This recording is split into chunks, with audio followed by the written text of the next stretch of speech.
अब hydrolysis of साइनेट्स की बात करते हैं, हमारी नेक्स्ट प्रिपरेशन है। हाइड्रोलिसिस ऑफ साइनेट्स में आपको जानते हैं कि जब इसकी हाइड्रोलिसिस हम कंसंट्रेटेड मिनरल एसिड के साथ कराते हैं तो वी ऑब्टेन एमाइड्स, और जब इसकी डाइल्यूट मिनरल एसिड के साथ कराते हैं या एल्कलीज के साथ में है तो एमाइड्स फर्दर क्योंकि ऑक्सीडाइज हो जाते हैं, इसलिए RCN डायरेक्टली देंगे RCOOH। एल्कली के साथ में कराएंगे तो सोडियम से या पोटेशियम सॉल्ट बनेगा RCOO माइनस, और अमोनिया बनेगी, और एसिड के साथ कराएंगे तो RCOOH और अमोनियम आयन बनेगा। एग्जाम्पल देखिए CCH5CN की हमने हाइड्रोलिसिस कराई तो यहाँ पर एसिड मीडियम में CCH5COOH मिला और हमें मिला NH4+। यदि हम इसका कराते OH माइनस की प्रेजेंस में तो यहाँ पर बनता हमारा C6H5COO माइनस, यानी कि सोडियम सॉल्ट या पोटेशियम सॉल्ट, और प्लस अमोनिया मिलती है यहाँ पर। एल्काइल साइनाइड्स हम कैसे बनाते हैं, बड़ी इंपॉर्टेंट यूटिलिटी है इसकी रिएक्शन की। Alkyl cyanides are obtained by treating alkyl halides with NaCN in presence of DMSO। DMSO कहते हैं डाई मिथाइल सल्फोक्साइड, इसका फॉर्मूला है CH3CS3। अब जरा देखिए रिएक्शन हमने कराई RX की एल्काइल हैलाइड की NaCN के साथ में DMSO की प्रेजेंस में तो बना RCN, और RCN की हमने डायल्यूट H2SO4 या किसी और मिनरल एसिड के साथ में कराई हाइड्रोलिसिस तो बन गया डायरेक्टली RCOOH। अब देखिए यहाँ पर जितने कार्बन है उससे एक कार्बन ज़्यादा है यहाँ पर, तो this is also used as extension of chain, जैसे कि हमने ग्रेडियंट के रूप में भी लिया था। और फिर अब लेते हैं हम यहाँ पर अगली प्रिपरेशन हमारे from Grignard reagent. CO2 is bubbled through ethereal solution of Grignard reagent to give additional product which on hydrolysis give carboxylic acids. CO2 को जो हमने पास कराया है ग्रिग्नार्ड इथेरियल सॉल्यूशन के साथ, तो यहाँ पर रिएक्शन ऐसी होती है जैसे कि एल्डिहाइड्स और कीटोन्स पर ग्रिग्नार्ड एडअप हो जाता है। जैसे CO2 को हमने माना ये डबल बॉन्ड टूटा, O पे माइनस C पे प्लस चढ़ जाएगा, और RMgX में R नेगेटिव पार्ट शो करता है और MgX पॉजिटिव पार्ट। सबको पता है कि मैग्नीशियम की इलेक्ट्रोनेगेटिविटी 1.2 है, कार्बन की 2.5 है। इस डिफरेंस की वजह से दिस इज नेगेटिव पार्ट, तो नेगेटिव पार्ट पॉजिटिव कार्बन पे जाएगा, पॉजिटिव पार्ट ऑक्सीजन पे जाएगा, बनेगा RCOMgX डबल बॉन्ड O। जब इसकी हाइड्रोलिसिस कराएंगे तो ये OH में कन्वर्ट हो जाएगा और ये हमारा एसिड बनता है, जिसको हम ऐसे लिखें चाहे ऐसे लिखें। इस रिएक्शन का भी हम इस्तेमाल करते हैं फॉर द चेन एक्सटेंशन। तो देखिए CH3Br से हमने Mg इसमें इंट्रोड्यूस कराया इन प्रेजेंस ऑफ ईथर, तो एक कार्बन का हमारा एल्काइल हैलाइड है बना, तो यहाँ पर ग्रिग्नार्ड रिएजेंट CH3MgBr। और CO2 के थ्रू इसको बबल CO2 इसके थ्रू सॉल्यूशन के थ्रू बबल कराया इथेरियल सॉल्यूशन के थ्रू, तो वहाँ पर हमारा और फिर उसके बाद एसिडिफिकेशन कराया प्रोडक्ट का, तो हमारा 2 कार्बन का एसिड मिला CH3COOH, ये हमारा बाई प्रोडक्ट का MgBrOH। तो इसकी मैग्नीज यदि हम स्टडी करना चाहते हैं तो मैग्नीज की जस्ट लाइक ऐसे ही है जैसे एल्डिहाइड कीटोन पे हमने ग्रेडियंट का एडिशन बताया था। तो this synthesis applicable to primary, secondary and tertiary alkyl halides या एलाइल हैलाइड या बेंजल हैलाइड या एराइल हैलाइड, लेकिन केवल जबकि उसमें कुछ भी when only when these do not have groups like OH, SH, NH2, C triple bond and cyanide group यानी कि और कीटोन ग्रुप, क्योंकि ये सारे ग्रुप ऐसे हैं जिनके साथ में ग्रिग्नार्ड रिएजेंट स्टेबल नहीं हो सकता। ग्रिग्नार्ड रिएजेंट इमीडिएटली इन पे भी अटैक कर जाएगा और हमें डिफरेंट प्रोडक्ट्स मिलेंगे। तो इनके लिए बुक्स में एक वर्ड इस्तेमाल किया जाता है inconsistent groups with Grignard reagent या incompatible group with Grignard reagent, यानी which group those groups which can't exist with Grignard reagent. Grignard reagent से रिएक्ट कर जाएगा तो ये अकेले एग्जिस्ट उनके साथ कर ही नहीं सकते। तो इसलिए यदि हमने एल्काइल हैलाइड, एलाइल हैलाइड या एराइल हैलाइड किसका भी इस्तेमाल किया है तो वहाँ पर इन ग्रुप की एब्सेंस होना मस्ट है। चलिए अब हम नेक्स्ट प्रिपरेशन की बात करते हैं, हाइड्रोलिसिस ऑफ एस्टर्स। यहाँ पर एस्टर्स को हम हाइड्रोलाइज करें विद मिनरल एसिड्स और alkalis to give acids and alcohols, क्योंकि जब एसिड और एल्कोहल में से हम रिएक्शन कराते हैं एसिड एल्कोहल की तो वहाँ पे पानी निकलता है और एस्टर्स बनते हैं, और यहाँ पर हम एसिड एल्कोहल में तोड़ रहे हैं तो पानी ले रहे हैं, तो रिवर्सिबल रिएक्शन है। तो however with alkalis asters give their salts, और दिस प्रोसेस आपने पढ़ा होगा, दिस प्रोसेस कॉल्ड सेपोनिफिकेशन, 10 से पढ़ रहे होंगे आप लोग। और जब सेपोनिफिकेशन के बाद में जब सोडियम सॉल्ट बनेगा, पोटेशियम सॉल्ट बनेगा, तो उसको हम एसिडिफाई करेंगे टू एसिड्स। तो इस तरह के एस्टर्स की हम जो एसिड हाइड्रोलिसिस कराते हैं तो उनका RCOOH और alcohol, this reaction is reversible, क्योंकि पानी कंज्यूम करने लेंगे जब हम एसिड में से तो एसिड की कंसनट्रेशन बढ़ती जाएगी। और आपको बताना चाहिए कंसनट्रेटेड एसिड की प्रेजेंस में यहाँ पर डिहाइड्रेशन होता है एल्कोहल एसिड के बीच में से, और एसिड का OH और एल्कोहल का H निकल जाता है इस तरीके से और रिएक्शन हो जाती है बैक, इसलिए मैंने रिवर्सिबल का साइन लगाया है यहाँ पर। लेकिन यदि हम यहाँ पर हाईली कंसनट्रेटेड एसिड ले लें और लार्जर क्वांटिटी में ले लेते हैं, सॉरी डाइल्यूट एसिड लेते हैं हम, लार्जर क्वांटिटी में पानी उसमें होना चाहिए, तो रिएक्शन हमारी फॉरवर्ड हो जाएगी। यदि एल्कोहल की प्रेजेंस में लेते हैं तो इसमें रिवर्सिबिलिटी की गुंजाइश नहीं है, ये रिवर्सिबल रिएक्शन होती है, इसलिए डाइल्यूट तो लेना ही पड़ेगा, लेकिन बहुत ज़्यादा टेंशन नहीं है रिवर्सिबल होने का। तो यहाँ पर सोडियम या पोटेशियम सॉल्ट बनता है जिसको हम फर्दर हाइड्रोलाइज कर सकते हैं इनटू एसिड। तो लिखा हुआ देखिए, रिएक्शन एसिड मीडियम में रिवर्सिबल होती है and thus the acid should be sufficiently dilute to take the reaction forward.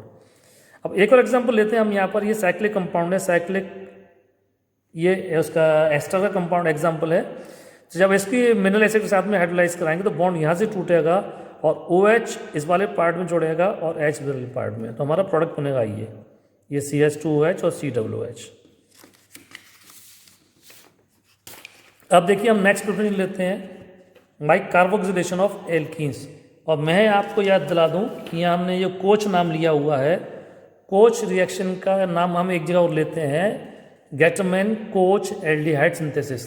तो वहाँ पर मैंने स्टूडेंट से कहा था कि कोच की स्पेलिंग तो KOCH है, लेकिन आप अपने दिमाग में सोचें खाली कि दिस इज COCH। इससे हमारे में दिमाग में एक चीज़ आती है कि कार्बन मोनोऑक्साइड इस्तेमाल करते हैं हम दोनों कोच रिएक्शंस में, गेटरमैन कोच एल्डिहाइड सिंथेसिस या एसिड की प्रिपरेशन की जो कोच रिएक्शन है, बस केवल याद रखने के लिए, ऐसा कुछ नहीं है, स्पेलिंग KOCH ही है। तो यहाँ पर हम कोच रिएक्शन कराते हैं, तो अब mixture of N alkene, carbon monoxide and steam, तीनों का मिक्सचर लिया हमने और इसको हीट किया अंडर प्रेशर, क्योंकि तीनों गैस हैं, यदि गैस है तो या लिक्विड भी है तो भी। तो at 350 degree centigrade in presence of H3PO phosphoric acid, जबकि हमें मिलते हैं मोनो कार्बोक्सिलिक एसिड। जैसे CH2 डबल CH2 और CO प्लस H2O, तो मिल गया हमें 3 कार्बन का एसिड CH3 CH2 COOH। लेकिन यहाँ पर चेन में लीनियरली नहीं जुड़ता COOH। ध्यान दीजिए अगले प्रोडक्ट में, जैसे हमारा ये प्रोपीन है CO2 प्लस H2 हुआ, तो हमारा बीच वाले कार्बन COOH जुड़ रहा है। अब मैग्नीज तो इसके डिफरेंट है, लेकिन याद करने के लिए हम कहें for problem solving approach, condition में प्रॉब्लम सॉल्व करने के लिए हमें ऐसा मान सकते हैं कि मान लीजिएगा CO2 और H2 मिलकर बनाते हैं HCOOH, यानी हम इसको ऐसे लेंगे जैसे ये CO2 है,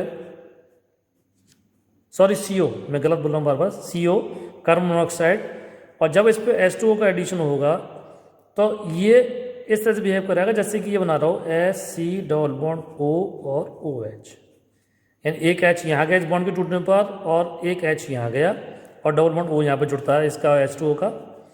तो इस तरीके से यहाँ पर SC डबल OH जो हमारा बन रहा है, इसको हम थोड़ी देर के लिए एज्यूम कर लें खाली के ऐसा टूट रहा है जैसे कि H प्लस और C डबल OH माइनस में, हालांकि ये पॉसिबल नहीं है, ऐसा एक्टिविटी होता ही नहीं है। लेकिन हमारी सुविधा के लिए अब मार्कोव एडिशन में नेगेटिव पार्ट वहाँ जाएगा जहाँ पर कम हाइड्रोजन है और H प्लस वहाँ जाएगा जहाँ पर ज़्यादा हाइड्रोजन है।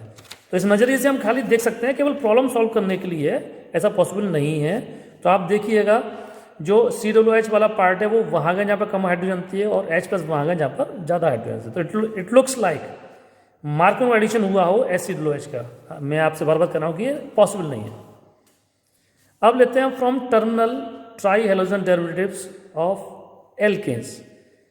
तो by hydrolysis of such halogen derivative of alkenes with aqueous KOH और NaOH, जैसे हमने मान लिया क्लोरोफॉर्म लिया, एक्वस KOH से इसकी हाइड्रोलिसिस कराई, तो यहाँ पर तीनों Cl की जगह पर 3 OH लग जाएंगे और 3 KCl निकल जाएंगे यहाँ पर। और फिर आपको मालूम है कि 2 OH तो स्टेबल होती हैं, 3 कहाँ से स्टेबल हो जाएंगे एक कार्बन पर, इसलिए यहाँ से पानी निकलेगा। इस तरह से मान लिया ये पानी यहाँ से निकला तो CH डबल बॉन्ड O और ये OH बन जाएगा, दिस इज फॉर्मिक एसिड।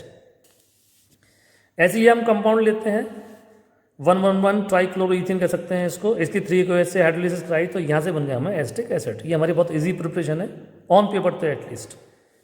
अब आता है hydrolysis of amides, acyl halides and acid anhydride. This all 3 are considered ester की तरह बिल्कुल, this all 3 are considered as acid derivatives. माना जाता है कि इनको एसिड से बनाया गया है, इसलिए इनकी हाइड्रोलिसिस जस्ट लाइक एस्टर, जैसे एस्टर की हाइड्रोलिसिस कराएंगे वैसे इनकी हाइड्रोलिसिस कराएंगे तो हमें इमीडिएटली एसिड्स मिल जाते हैं। तो लिखा हुआ है कि just like ester these are all are acid derivatives and thus hydrolyze back to carboxylic acid by mineral acids और alkalis. Amides need boiling, amides का थोड़ा सा ऑक्सीडेशन मुश्किल से होता है, इसलिए उनमें बॉइलिंग की आवश्यकता है, जबकि एसाइल हैलाइड और एसिड एनहाइड्राइड जो होते हैं they are easily hydrolysed. Logic है इसका, basically this hydrolysis begins with the attack of H2 as nucleophile and the reactivity of nucleophilic attack of all these compounds is in the order. HCOCl सबसे ज़्यादा reactive होता है, ये bond यूं टूटेगा और बहुत इजीली वाटर मॉलिक्यूल यहाँ पर ऑक्सीजन साइड से अटैक कर जाएगा। यहाँ पर बॉन्ड यदि टूटेगा, मान लीजिए कार्बन पे आएगा पॉजिटिव चार्ज, उसमें न्यूक्लियोफाइल अटैक करना चाहेगा, लेकिन इस कार्बन के ऑक्सीजन के लोन पेयर ये इसके पॉजिटिव चार्ज को न्यूट्रलाइज भी करेंगे। सेम प्रॉब्लम यहाँ पर आती है, और amides are suppose to be the least reactive towards nucleophilic attack. ये जब डिस्कस करेंगे एसिड डेरिवेटिव्स उसमें ये चीज़ और फिर दोबारा आएगी। तो यहाँ पर हमने एमाइड्स को हाइड्रोलाइज किया एसिड मीडियम में, तो RCOOH और NH4+ बना। अभी ऊपर भी हम बात कर रहे थे जब साइनाइड्स की हाइड्रोलाइज की बात हो रही थी, और एल्कलाइन मीडियम में किया था RCOO- और NH3 की बात कर रहे हैं। RCOCl की हाइड्रोलिसिस कराएंगे तो ये HCl मालिया से निकल रहा है, RCOOH प्लस HCl बनना है, तो यहाँ पर दोनों पार्ट एसिड में कन्वर्ट हो जाएंगे, RCOOH और R-COOH में।